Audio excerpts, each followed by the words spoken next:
I'm Blake Hromco, and I'm studying apparel entrepreneurship at PFI.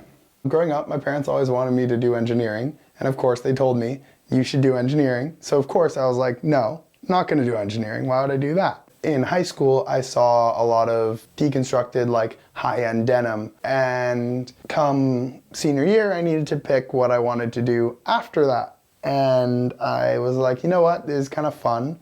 Let's see where it can take me. And then I came to PFI, and it really became a true passion of mine. Pattern making is a lot like engineering in certain ways, where you're working with like different shapes and measurements and building something beautiful out of numbers. Growing up as a young Jamaican American in a primarily white suburban area has led me to experience my fair share of adversity. I've always dealt with this adversity by changing the face that I present based on the people that I'm around. I want my customer to be able to feel like the clothing that I'm producing for them helps them stay true to themselves no matter what scenario that they're in. My line brings my customer these asymmetrical, sort of techwear inspired looks without fully diving deep into that like techwear niche. So it allows the average consumer to be able to tap into that techwear sort of side of life and like styling while being able to stay true to themselves and like fit into like the rest of their daily life. Some of the details that I've included in my line are high quality materials, high quality like accents and trims, and smart pocket placements. So like more pockets than you would see on like a normal average garment. These pockets are added so the customer can store more items than they would be able to in normal garments, but they also aren't excessive, so they look like they belong.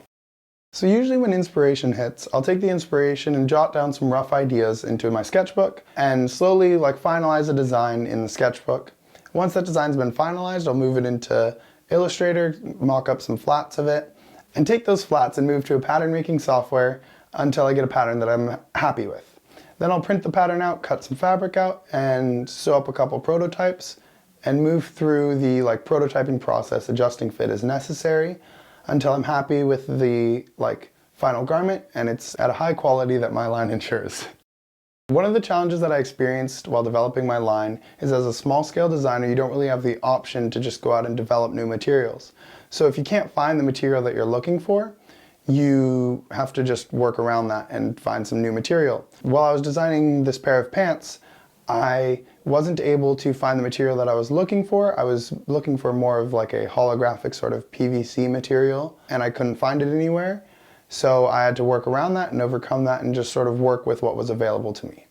Another challenge that I experienced was constructing the garments, as each garment is a completely different construction process with all the different layers that's involved to the garments. Finding an order of construction that fits with the garment and doesn't leave any like exposed seams like from the inside that are poking out is a challenge, and overcoming that is just like another step of the design process. One of the main things that I took away from this collection was take a lot more time in the planning phase so that when you go to like put the garment together, you know what steps you're going to do and when.